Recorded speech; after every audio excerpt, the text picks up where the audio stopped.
I am writing this under an appreciable mental strain, since by tonight I shall be no more.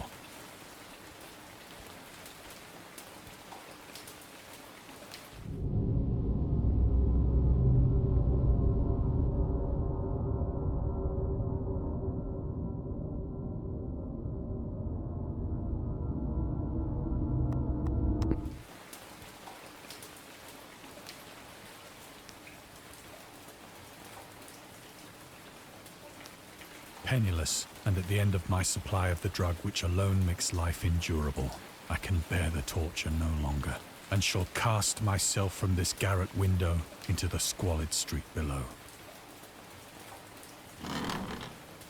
Do not think from my slavery to morphine that I am a weakling or a degenerate. When you have read these hastily scrawled pages, you may guess, though never fully realize, why it is that I must have forgetfulness or death.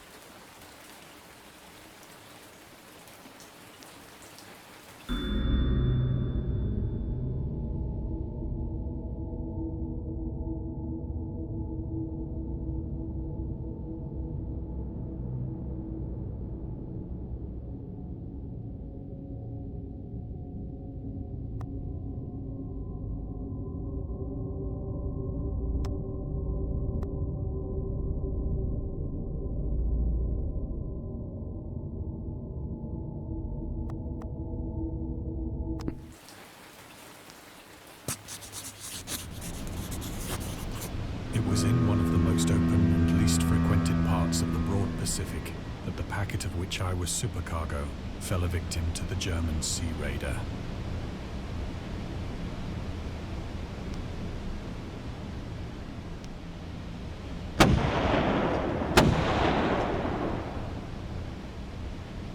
The Great War was then at its very beginning, and the ocean forces of the Hun had not completely sunk to their later degradation, so that our vessel was made a legitimate prize, whilst we of her crew were treated with all the fairness and consideration due us as naval prisoners.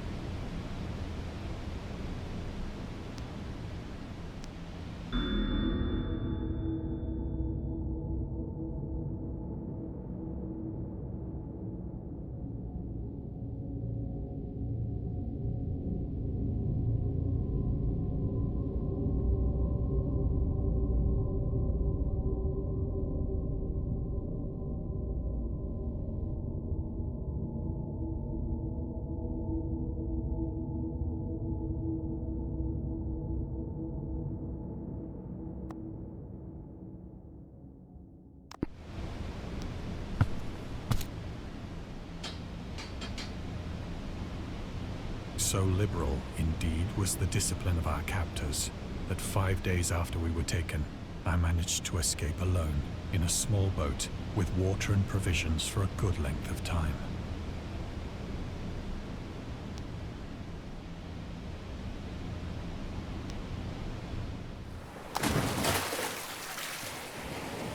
When I finally found myself adrift and free, I had but little idea of my surroundings. Never a competent navigator, I could only guess vaguely by the sun and stars that I was somewhat south of the equator. Of the longitude, I knew nothing, and no island or coastline was in sight.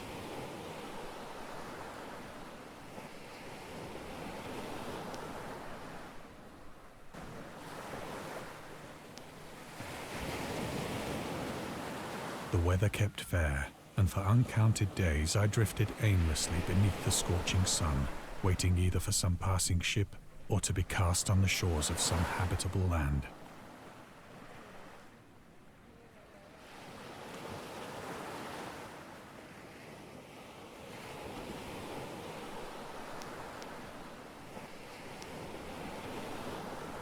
But neither ship nor land appeared, and I began to despair in my solitude upon the heaving vastness of unbroken blue.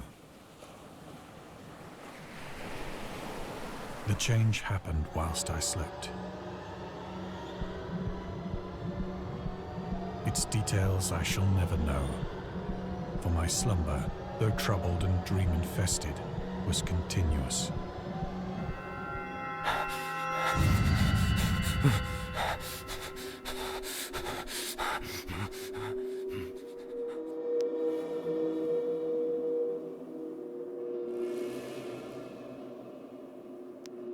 When at last I awoke, it was to discover myself half sucked into a slimy expanse of hellish black mire, which extended about me in monotonous undulations as far as I could see, and in which my boat lay grounded some distance away.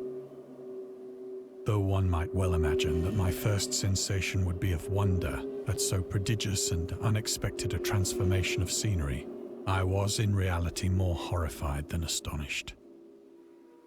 For there was in the air and in the rotting soil a sinister quality which chilled me to the very core. The region was putrid with the carcasses of decaying fish and of other less describable things which I saw protruding from the nasty mud of the unending plain.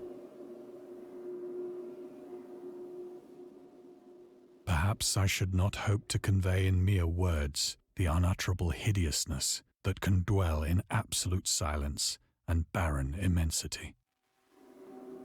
There was nothing within hearing and nothing in sight save a vast reach of black slime. Yet the very completeness of the stillness and the homogeneity of the landscape oppressed me with a nauseating fear.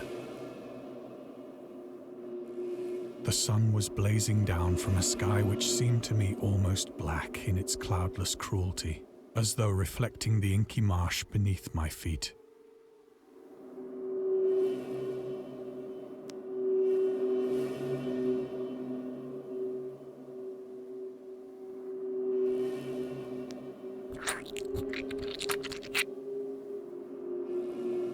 As I crawled into the stranded boat, I realized that only one theory could explain my position. Through some unprecedented volcanic upheaval, a portion of the ocean floor must have been thrown to the surface, exposing regions for which innumerable millions of years had lain hidden under unfathomable watery depths.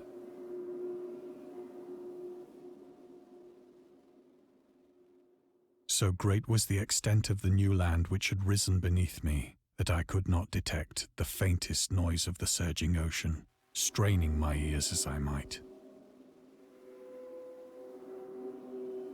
Nor were there any seafowl to prey upon the dead things.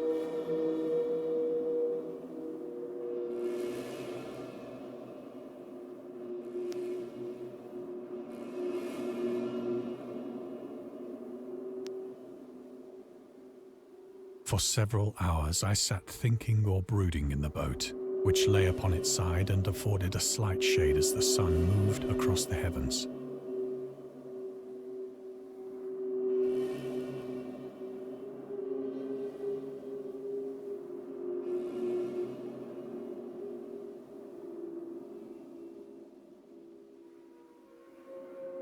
As the day progressed, the ground lost some of its stickiness and seemed likely to dry sufficiently for traveling purposes in a short time.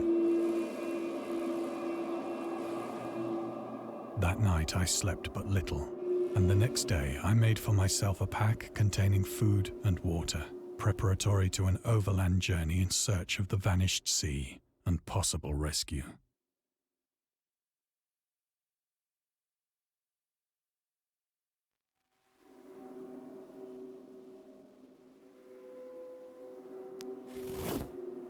On the third morning, I found the soil dry enough to walk upon with ease.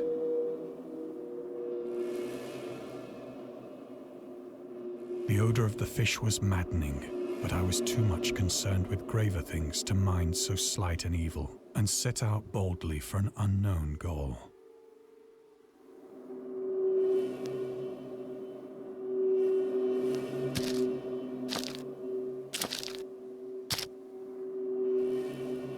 All day I forged steadily westward, guided by a faraway hummock which rose higher than any other elevation on the rolling desert.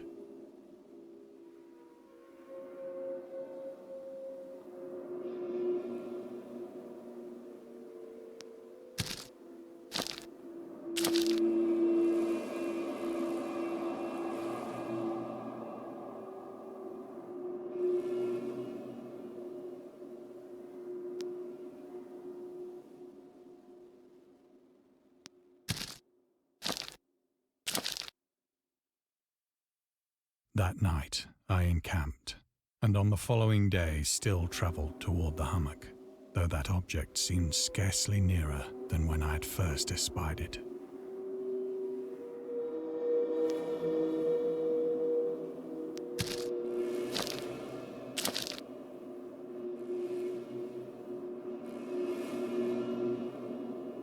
By the fourth evening, I attained the base of the mound, which turned out to be much higher than it had appeared from a distance. An intervening valley setting it out in sharper relief from the general surface. Too weary to ascend, I slept in the shadow of the hill. I know not why my dreams were so wild that night, but ere the waning and fantastically gibbous moon had risen far above the eastern plain, I was awake in a cold perspiration, determined to sleep no more. Such visions as I had experienced were too much for me to endure again, and in the glow of the moon I saw how unwise I had been to travel by day. Without the glare of the parching sun, my journey would have cost me less energy. Indeed, I now felt quite able to perform the ascent which had deterred me at sunset. Picking up my pack, I started for the crest of the eminence.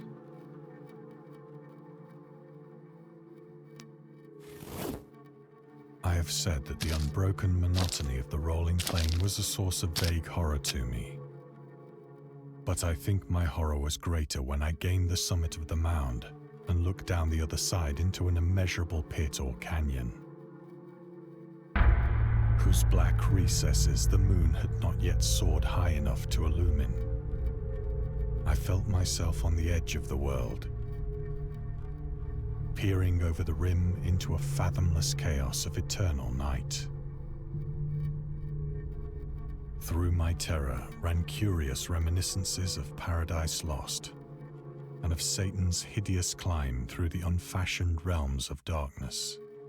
As the moon climbed higher in the sky, I began to see that the slopes of the valley were not quite so perpendicular as I had imagined.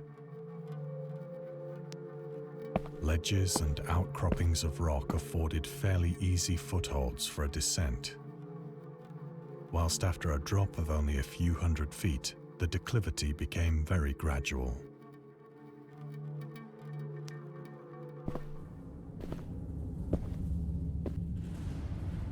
Urged on by an impulse which I cannot definitely analyze, I scrambled with difficulty down the rocks and stood on the gentler slope beneath, gazing into the Stygian deeps where no light had yet penetrated.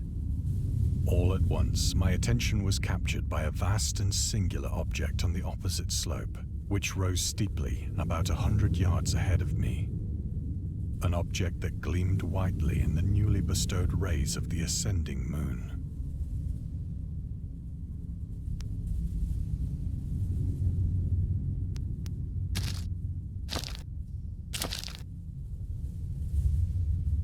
That it was merely a gigantic piece of stone, I soon assured myself, but I was conscious of a distinct impression that its contour and position were not altogether the work of nature.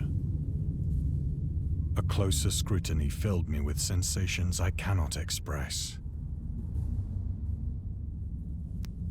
For despite its enormous magnitude and its position in an abyss which had yawned at the bottom of the sea since the world was young, I perceived beyond a doubt that the strange object was a well-shaped monolith, whose massive bulk had known the workmanship and perhaps the worship of living and thinking creatures.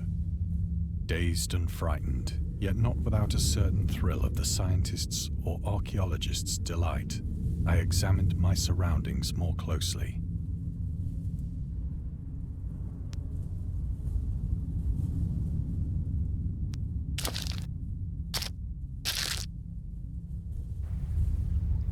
The moon, now near the zenith, shone weirdly and vividly above the towering steeps that hemmed in the chasm. And and revealed the fact that a far-flung body of water flowed at the bottom, winding out of sight in both directions and almost lapping my feet as I stood on the slope. Across the chasm, the wavelets washed the base of the Cyclopean monolith, on whose surface I could now trace both inscriptions and crude sculptures.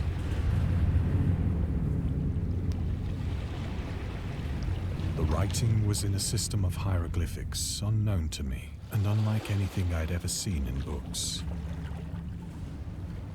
consisting for the most part of conventionalized aquatic symbols such as fishes, eels, octopi, crustaceans, mollusks, whales, and the like. Several characters obviously represented marine things which are unknown to the modern world, but whose decomposing forms I had observed on the ocean-risen plain. It was the pictorial carving, however, that did most to hold me spellbound.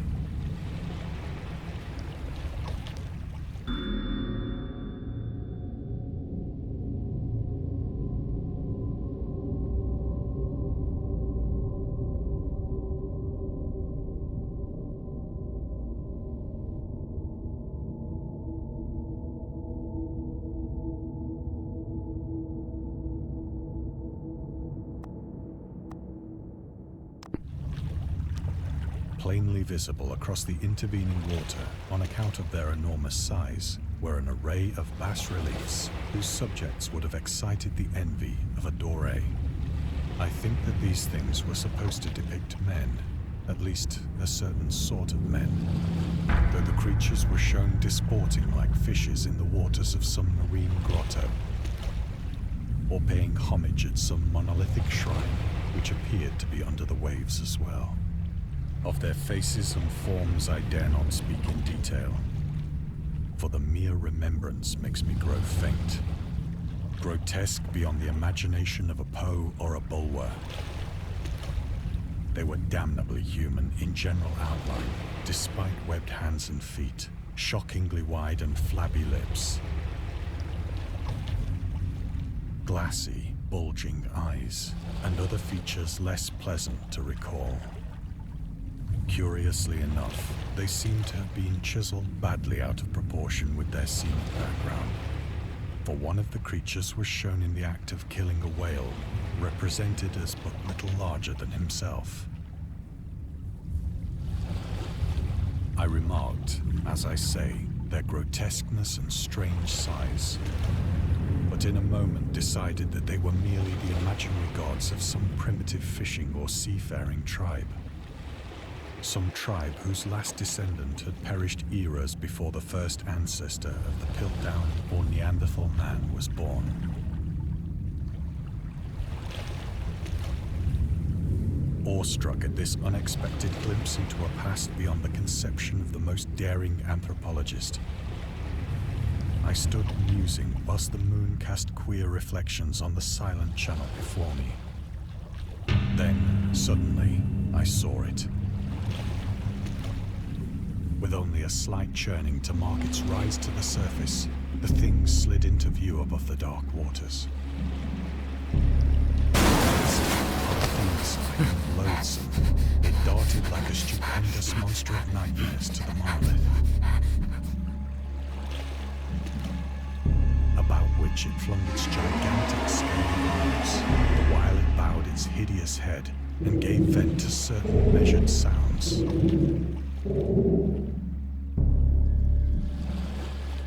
I think I went mad then.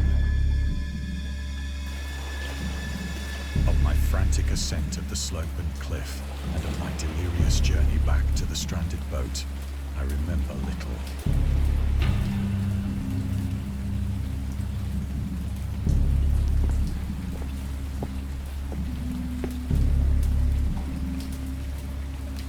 I sang a great deal and laughed oddly when I was unable to sing.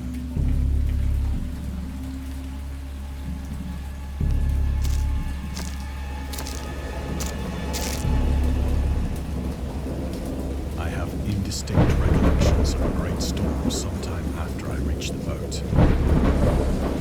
At any rate, I know that I heard pearls of thunder and other tones which nature utters only in a sustenance.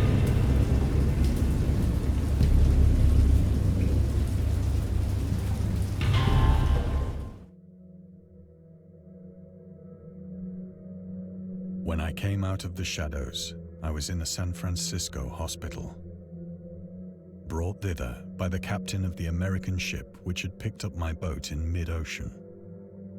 In my delirium, I had said much, but found that my words had been given scant attention. Of any land upheaval in the Pacific, my rescuers knew nothing. Nor did I deem it necessary to insist upon a thing which I knew they could not believe.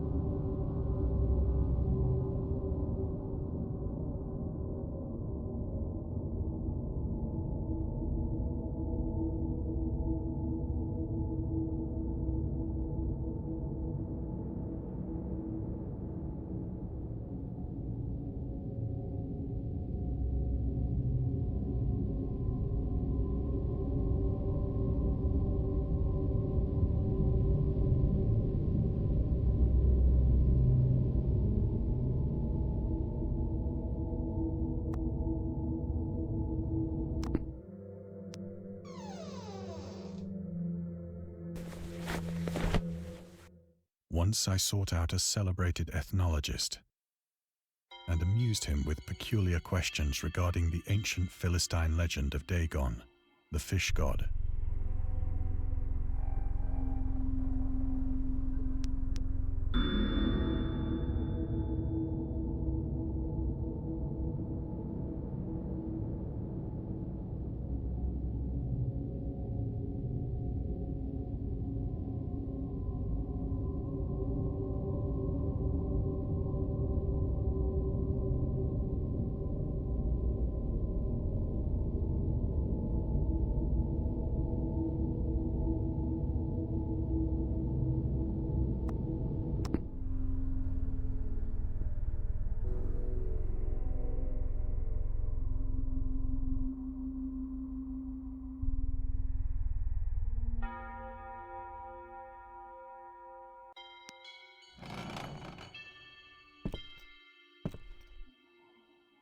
But soon perceiving that he was hopelessly conventional, I did not press my inquiries.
It is at night, especially when the moon is gibbous and waning, that I see the thing. I tried morphine, but the drug has given only transient surcease and has drawn me into its clutches as a hopeless slave. So now I am to end it all, having written a full account for the information or the contemptuous amusement of my fellow men.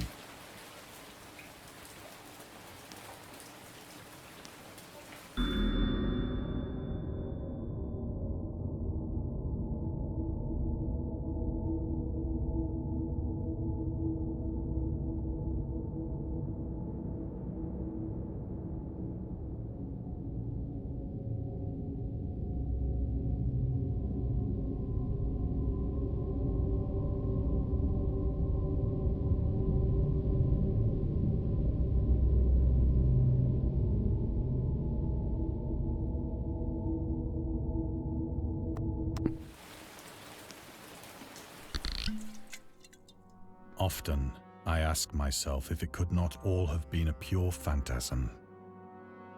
A mere freak of fever as I lay sun-stricken and raving in the open boat after my escape from the German man-of-war. This I ask myself, but ever does there come before me a hideously vivid vision in reply. I cannot think of the deep sea without shuddering at the nameless things that may at this very moment be crawling and floundering on its slimy bed, worshipping their ancient stone idols and carving their own detestable likenesses on submarine obelisks of water-soaked granite. I dream of a day when they may rise above the billows to drag down into their reeking talons the remnants of puny, war-exhausted mankind. Of a day when the land shall sink and the dark ocean shall ascend amidst universal pandemonium.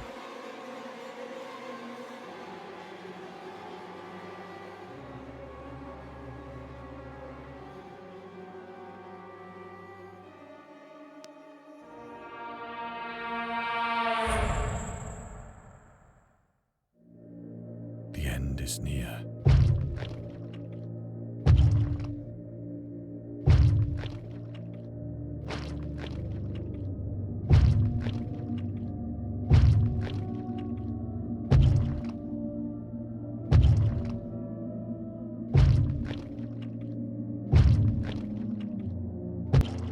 I hear a noise at the door, as of some immense slippery body lumbering against it.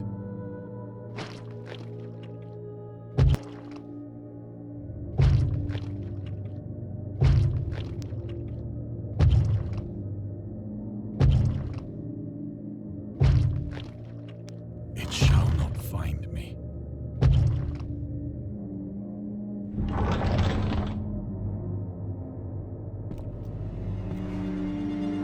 God, that hand!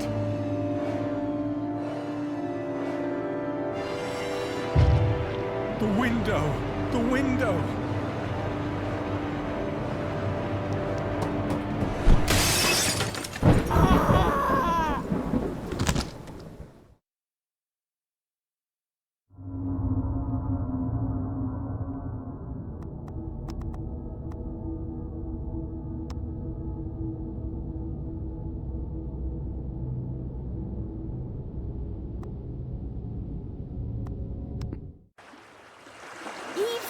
There's something floating to the leeward.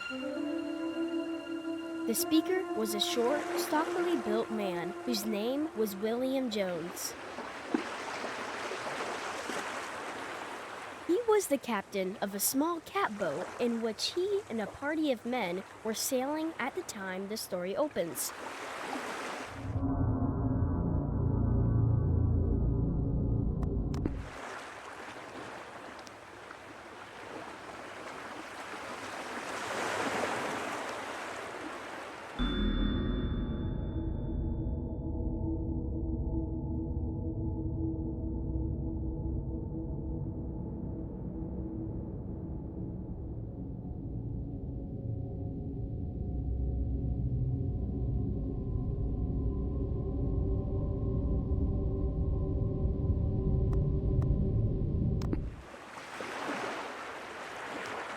Aye, aye, sir, answered John Towers, and the boat was brought to a standstill.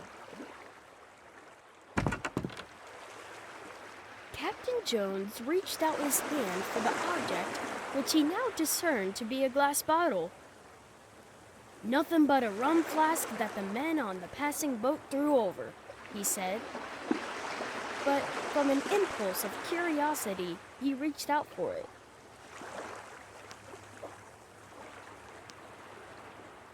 It was a rum flask, and he was about to throw it away when he noticed a piece of paper in it. He pulled it out, and on it read the following: January 1st, 1864.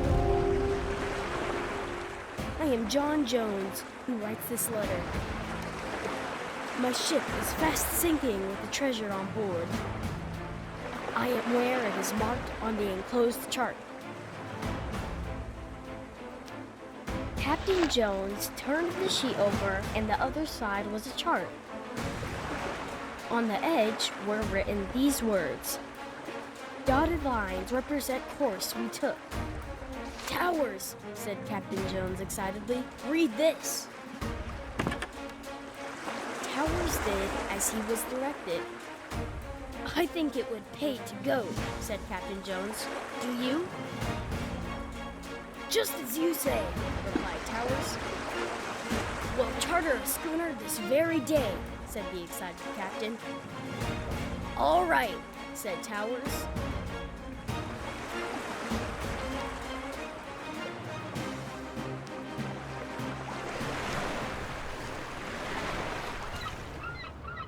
So they hired a boat.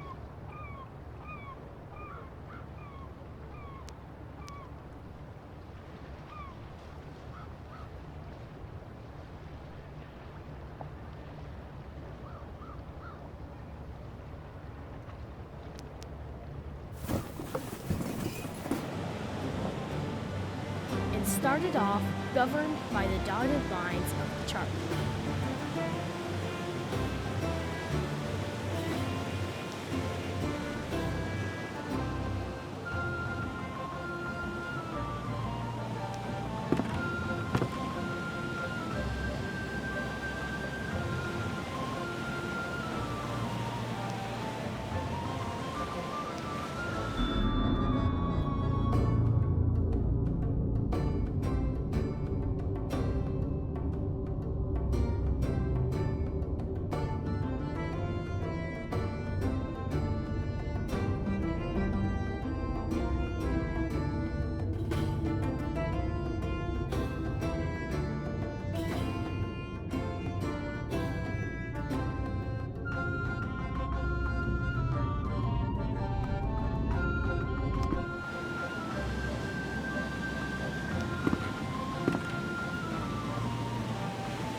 In 4 weeks, they reached the place where directed.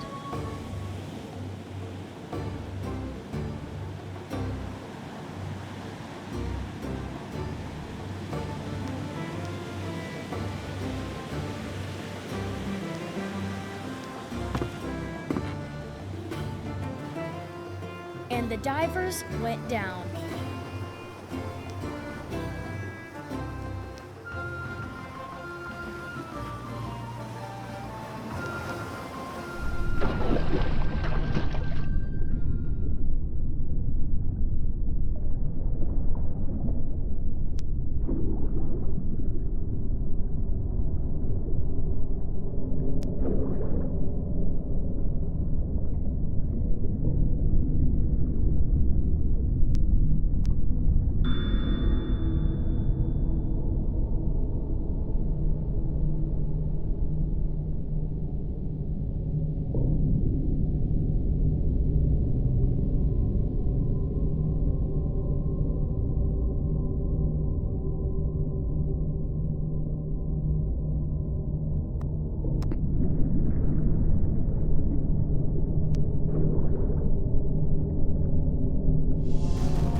And came up with an iron bottle.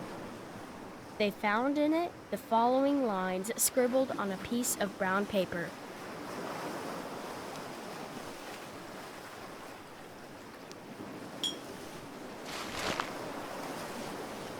December 3rd, 1880. Dear Searcher, excuse me for the practical joke I have played on you. But it serves you right to find nothing for your foolish act. Well, it does, said Captain Jones. Go on. However, I will defray your expenses to and from the place you found your bottle. I think it will be $250, so that amount you will find in an iron box. I know where you found the bottle because I put this bottle here. and the iron box. And then found a good place to put the second bottle. Hoping the enclosed money will defray your expenses, some eye close. Anonymous.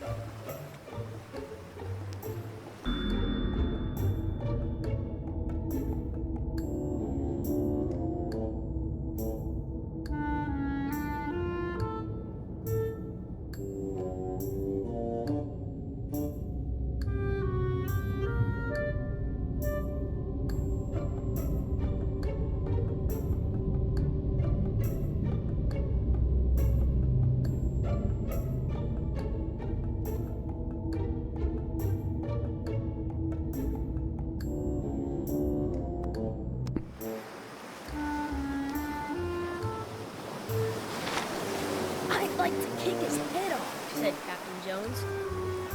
Here, diver, go and get the $250.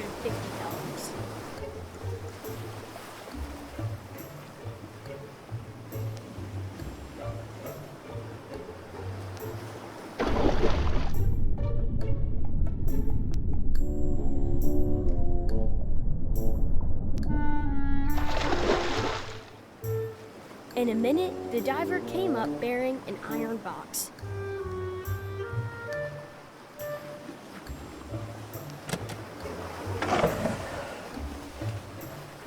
Inside it was found $250. It defrayed their expenses, but I hardly think that they will ever go to a mysterious place as directed by a mysterious bottle.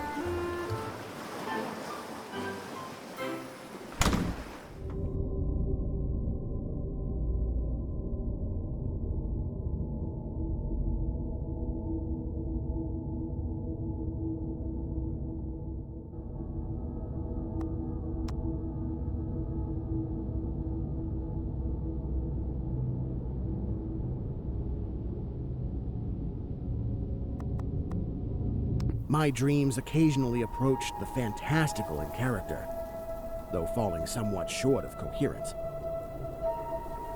One scene is especially stamped upon my recollection.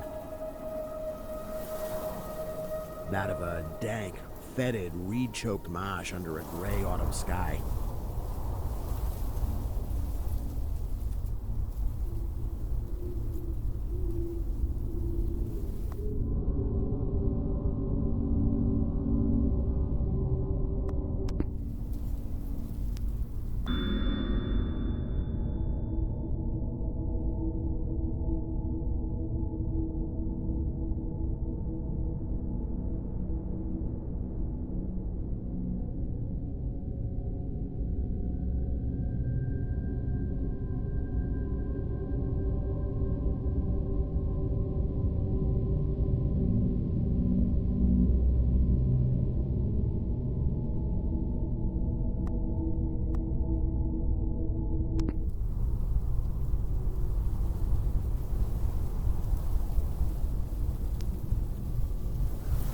With a rugged cliff of lichen-crusted stone rising to the north.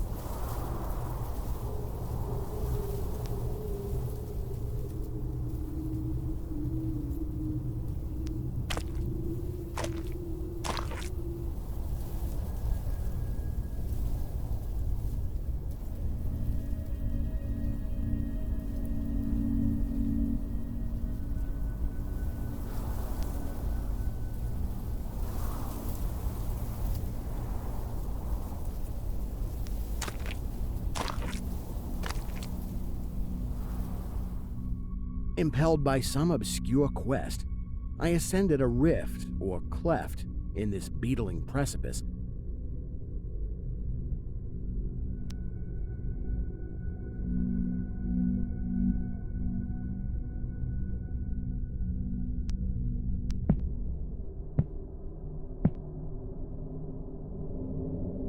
Noting as I did so the black mouths of many fearsome burrows extending from both walls into the depths of the stony plateau.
At several points, the passage was roofed over by the choking of the upper parts of the narrow fissure.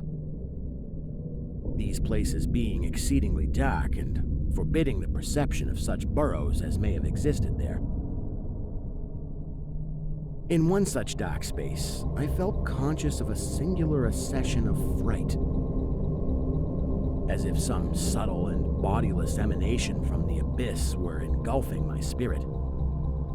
But the blackness was too great for me to perceive the source of my alarm.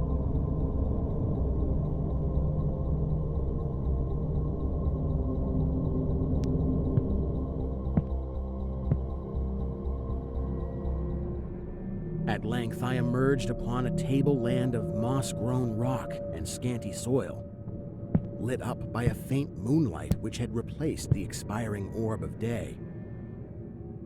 Casting my eyes about, I beheld no living object, but was sensible of a very peculiar stirring far below me amongst the whispering rushes of the pestilential swamp I had lately quitted.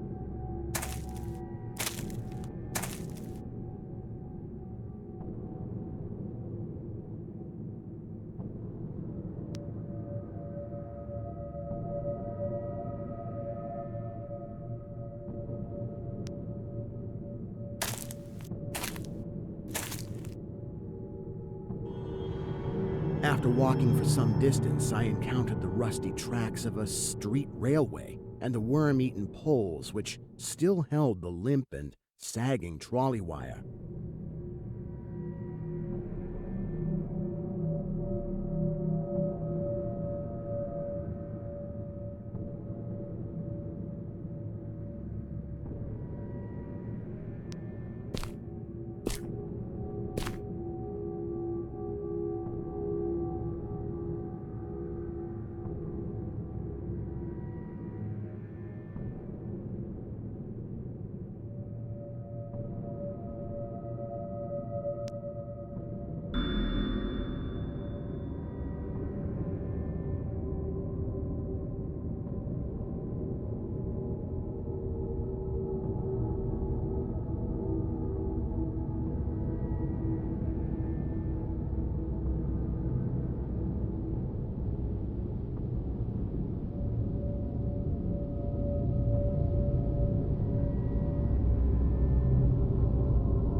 Following this line, I soon came upon a yellow vestibuled car numbered 1852 of a plain, double-trucked type common from 1900 to 1910.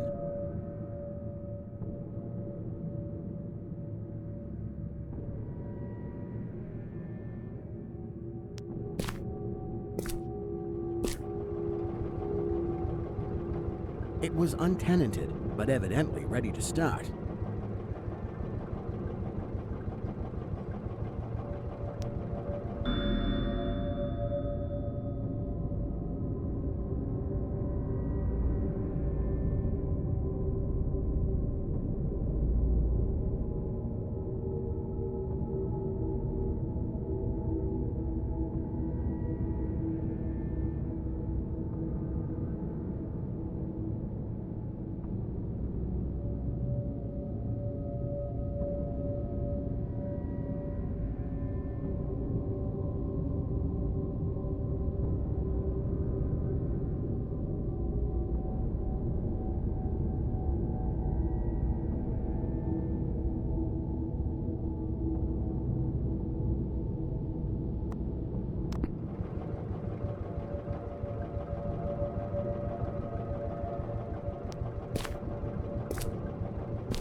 the trolley being on the wire and the air brake pump now and then throbbing beneath the floor.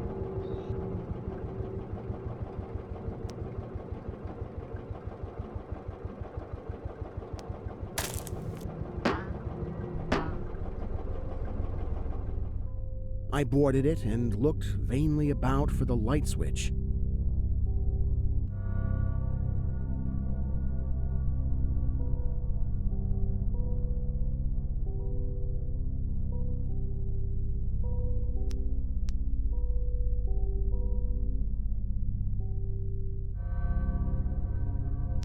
Noting as I did so the absence of controller handle, which implied the brief absence of the motorman.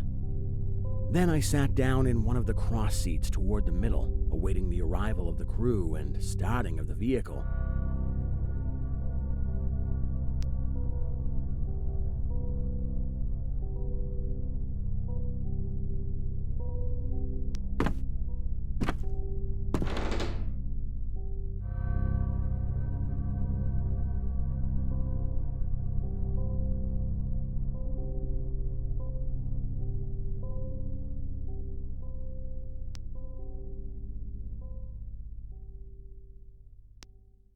Presently, I heard a swishing in the sparse grass toward the left and saw the dark forms of two men looming up in the moonlight. They had the regulation caps of a railway company, and I could not doubt but that they were the conductor and motorman. Then one of them sniffed with singular sharpness and raised his face to howl at the moon. The other dropped on all fours to run toward the car. I leapt up and at once raced madly out of that car.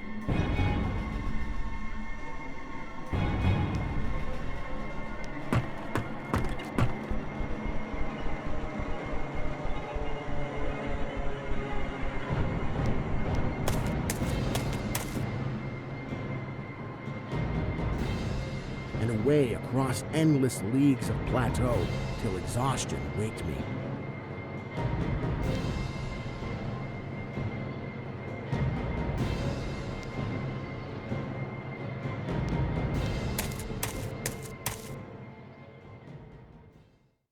Doing this not because the conductor had dropped on all fours,